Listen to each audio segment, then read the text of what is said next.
Hello everybody on the channel, welcome back to another video previewing this weekend's racing fixtures. Obviously the first day of both the Greenham meeting and also Scottish Grand National meeting, both kickstart tomorrow. So I've picked out a few decent races from both cards, from Newbury and of course Ayr, and I'm going to run through them both, give my predictions for the races, and yeah, we'll see what comes out on top. Obviously, quick reaction to the news that Too Darn Hot will not be reappearing in Saturday's Greenham due to a slight injury, and John Gosden's 3-year-old will now be just sent straight to the Guineas at the start of May without a prep run. It's very interesting, of course, and I think now, obviously, I think the market might have reacted a little bit, might have drifted maybe. I've not had a proper look at the market since, but yeah, that's an interesting thing that happened. I think, as John Gosden said, he worked on the Halberhathry under Frankie, I think, the other morning, and then in evening stables felt a little bit of heat on the joints. So it happens, doesn't it? It's horse racing, so he'll go straight to the Guineas there. And a quick reaction to today's racing at Chelmsford as well. Aidan O'Brien's horse, USS Michigan, come over here, tried to win the qualifier for Kentucky Derby. 2-1 favourite, was soundly beaten today as well. So that's definitely put a dent in that horse's credentials for the Kentucky Derby. It looks a big one-pace, big horse, and it started to think a mile's probably a bit too short for it. It looks like it might want a little bit further in time. One pace, very big and rangy as well, so maybe a step up in trip might suit that horse, but that's only put a big dent in that horse's Kentucky Derby claims. But anyway, moving on to tomorrow's first day at Newbury. We're going to kick straight into it at 2 o'clock. The EBF Newcomers Maiden. It's a Class 4 over the flying 5 furlongs at Newbury. And these maidens can sometimes be hard to judge. Obviously, these are all newcomers and never raced before. So the market suggests that Martin Mead's horse Album, 7-4 favourite. Clop of the Cop for Clive Cox, if any Liverpool fans are out there. That's 11-4 second favourite. Separate 4-1. Chattanooga Bay for 9-2. And Little and Hall 8-1. Obviously, the favourite here, Album, Martin Mead's trained this horse, and he won the race last year with a certain horse called Advertise, who went on to be a very smart horse, second in a Dewhurst, and ran some other good races as well last year. So it's proved a good starting point for Martin Mead's good 3-year-olds, or good 2-year-olds from last year, in fact. And Album comes here unraced, 7-4 favourite, a warmish favourite at the moment with a good chance. But I'm drawn to Clop of the Cop at 11-4, not because of the name. Obviously, the name is a good name, but I don't pick horses just because of names.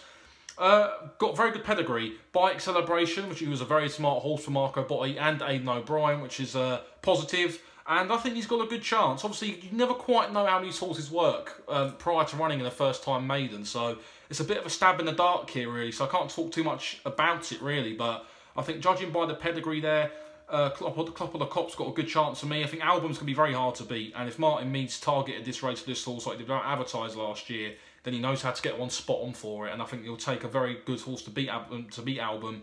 But for me, my money would be on Clop of the Cop at 11-4 to prevail in the first race. Moving into the Dubai Duty Free 5 furlong handicap over Class 2. Favourite here, again, Clive Cox represented in this race by Kick On at 11-4. Gracious John also 11-4, joins him in the top of the market there. Moon Trouble 4-1. Ice Age for E. Johnson Horton at 7-1. Spoof 11-1, Blue de Vega 11-1, and you can get 14-1 bigger the rest in here. I'm drawn to Gracious John in this race. I like the look of him. Won this race last year off of a £7 lower mark, which is quite an interesting piece of form there. Been running okay last season. I think Oisin Murphy's booked a ride that suggests that they do fancy this horse, and I think it's got a very smart chance. Kick On's a good horse as well. Was running okay last year for Clive Cox. It's a very smart sprinter on his day, very good handicapper. 5 furlongs should suit him as well. I think it's his seasonal reappearance, so he might need the run maybe, but 11-4 suggests that he's got a very good chance. Ice Age is another good horse for Eve Johnson Horton, who I backed a few times last year. Won a nice little race at Windsor in the summer last year on a Monday evening. I think it was a conditions race or something like that. But he's a very smart sprinter on his day as well. And at 7-1, that's quite a nice price for him. But I'm drawn to Gracious John, as I said. Off a £7 lower mark. We won off a £7 lower mark last year. And I think he's got a great chance tomorrow as well. Sheen Murphy booked to ride him, and it's very, very good jockey booking there. Very interesting jockey booking as well. So I think Gracious John for me will win this race. Moving into the Silver Bar handicap, 2 mile 2 furlongs at 3:05.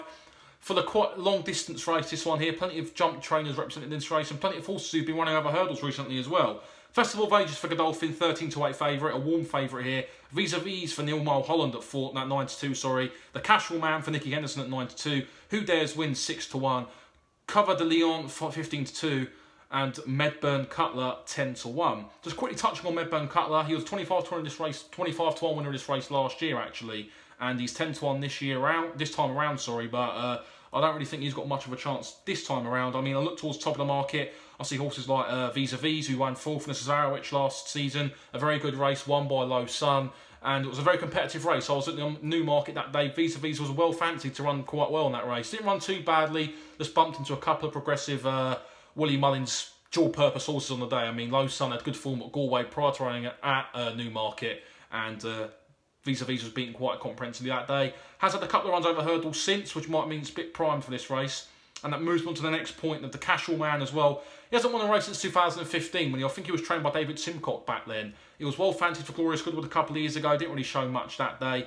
2 recent hurdling seconds at Kempton, I think Ascot, I think his last run was as well. So he's been applying his trade over the hurdles throughout the winter. He should be race fit, and at 9-2, it's a nice price, but no win since 2015 does kind of put me off a little bit. And I probably would look at Vis-a-Vis for me.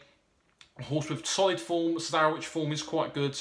And for me, I think Vis-a-Vis at 9-2, at the moment, of course, for Neil Mile Holland, will take a lot of beating. Obviously, Festival of Ages at 13-8, the Godolphin horse is obviously going to be a good horse, but has run well over the weather this season as well. If he can recapture that form on his turf appearance this season, then he will probably take a lot of beating. But I'm going to take that favourite on and go Vis-a-Vis for me. Moving up all the way to Scotland towards Ayr for their first day of the Grand National Meeting, their Scottish National Meeting. We're getting stuck into the West Scotland Novice Hurdle. It's a Class 3 over the standard 2 miles. And Gordon Elliott's Galvin is 11-10 favourite. Paul Nicholls' Getaway Trump at 2-1. Tom George's 7-11-2. Lust for Glory 15-2, and it's 14-1 bigger the rest there. Looks really on paper a 4-horse race, if not really a 2-horse race, doesn't it, between Galvin and Getaway Trump. Galvin ran at Cheltenham Festival last time out in the Ballymore. Made a very bad mistake 3 out. It really did scupper his chances, didn't it? I mean, he ran over 2 mile 5 last time. Didn't seem to really stay the trip prior to that mistake anyway, so dropped back to 2 miles might do him the world of good. And he's 11-10 for a reason. But I'm interested in looking at Getaway Trump. 4 lengths, behind Rouge Viv at Kelso last time in the Kelso Premier Novices Hurdle. And obviously Rouge Viv finished behind Felix Decify at Aintree last time as well, so it's not bad form actually. That horse ran very well with Rouge Viv at Aintree last time, so Getaway Trump's form's been slightly boosted a little bit by the winner. And I think at 2-1, Paul Nicholls' horse is a very smart up-and-coming novice hurdler, and if he can recapture some decent form he showed early on in the season, at 2-20 he's got a massive chance of turning over the favourite. I'm also a big fan of Seddon at a big price. Could run a big race behind Galvin in the Ballymore, win 3 times the price near enough, I read on the Racing Post today as well, which was quite intriguing. I mean, Tom George's also was entered to run on Saturday as well, but they've opted to run here this time instead of running in the Scottish Champion Hurdle, which it was entered to run in as well. But I think he might have a little squeak each way. Another horse that's smart and up and coming, and I think at 11-2 it's a nice price to maybe even get second in this race maybe. Moving into the 325, the Quarry Handicap Chase, a listed chase over 2 miles 4 furlongs. Quite a few recognisable horses in this race. Nicky Henderson's Gold Present leads the way at 5-1. Dan Skelton's Born Survivor 5-1. River Wild 6-1 for Nick Henderson. Paul Nicholls' Tommy Silver 6-1. Theo at 9-1, and it's 10s and bigger the rest. I'm drawn towards a horse called River Wild in this race. I just mentioned him. Never travelled at Cheltenham, running the Burn Group Plate last time. Was pulled up at the 8th fence, tailed off, never really seemed to travel. Ran his snatches and was tailed off before he even got pulled up. Bit of a hectic race to Burn Group Plate at Cheltenham. 2 miles over the Cheltenham course. Plenty of runners, plenty of drama, plenty of going on in that race. It's a bit of a kamikaze race really, and I can see why perhaps he was not really happy running in that race.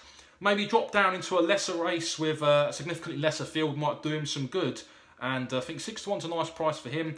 The favourite Gold Present goes well fresh, obviously.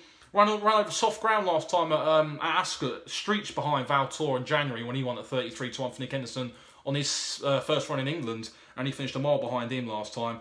The quicker ground might be a big plus for him, and he goes well fresh, as I said, which is a big plus. Been given a little bit of a layoff after that run in January. Might have been turned out for this race, we're not too sure. But I do like the look of both Nicky Henderson horses here. But if I had to pick one, I would go River Wild. I can draw a line for that Cheltenham Festival run, and I'd be hopeful of a big run here today. Or tomorrow, sorry, at Ayr. So if you did enjoy that, everybody, hit the like button as well. Comment and subscribe to the channel. It would be greatly appreciated. I'll be back tomorrow evening previewing the Scottish National, the Greenham, the Fred Darling, Scottish Champion Hurdle, and a little talk of the Guineas again as well. So yeah, we'll see you all tomorrow. Thank you for watching. Bye bye.